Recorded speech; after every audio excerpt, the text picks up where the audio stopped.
Zoti Hashimi, nga ajo strategjia që ju përmendët pak më lart e qeverisë, ju premtua edhe fushat, për qenë me këmbë tokë, deri ku mund të shkojë për te premtimeve të fushatës? Pra ndoshta pensioni 13 që këtë vit mund të jetë i mundur? Në fakt, edhe në programin e qeverisë janë parashikuar edhe reforma në fushën e pensioneve dhe jo vetëm për gjithë kategorinë e pensionistëve, të cilët nuk kanë vetëm, po them, reformën apo masën e pensionit, por kanë dhe pikërisht reforma që kanë të bëjnë me rritjen e mirëqenies së tyre. Po them, për sa i përket reformës në fushën e shëndetësisë, duke patur rimbursimet medikamenteve dhe reforma të ndryshme, nga më të ndryshme në kompensimet nga ndryshimi i çmimeve të energjisë që janë dhe do të vazhdojnë të jenë dhe reforma të tjera të kësaj natyre. Por gjithsesi, nëse ju mendoni që duhet të kemi një bonus më të lartë dhe të sankcionuar me ligj, dhe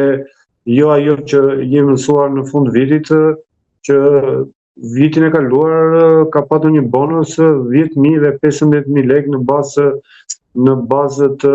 masës së pensionit, dhe kemi patur dhe një bonus të dytë më pas në muajin mars të këtij viti. Por gjithsesi unë mendoj që në buxhetin e këtij viti në fakt duhet të ketë ndoshta edhe ndryshime gjatë kësaj periudhe deri në fund të vitit, në ndërhyrje në parlament për të bërë ndryshime edhe të buxhetit, por ishte parashikuar që një rritje më e lartë, një buxhet më i lartë për indeksimin e pensioneve. Ndoshta duke marrë parasysh koeficientin 4.1 të vitit kaluar. Dhe në rastin kur ky koeficient është miratuar 2.5%, kuptohet që këtë pjesë të buxhetit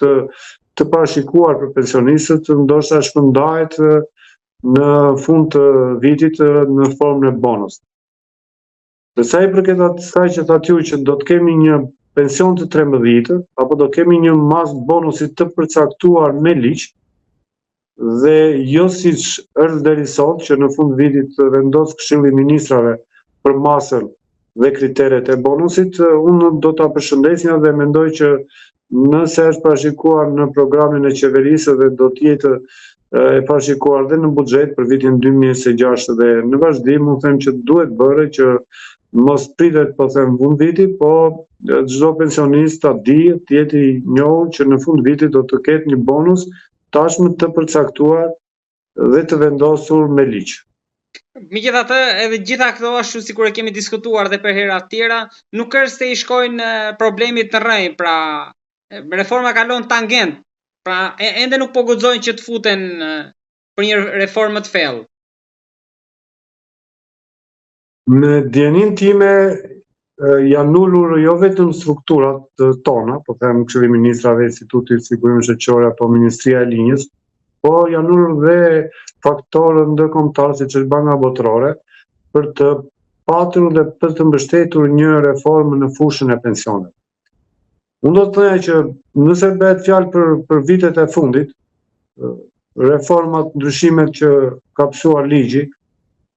siç i përmenda dhe ligji 7 dhe koeficienti indeksimit të pagave, kanë bërë të mundur që është rritur shkalla e zëvendësueshmërisë pagë përfitim për pensionet gjithmonë të caktuara pas 1 janarit të vitit 2025 dhe ka patur efekte për pensionet e caktuara pas 1 janarit të vitit 2015. Problematik ngelen për pensionet e caktuara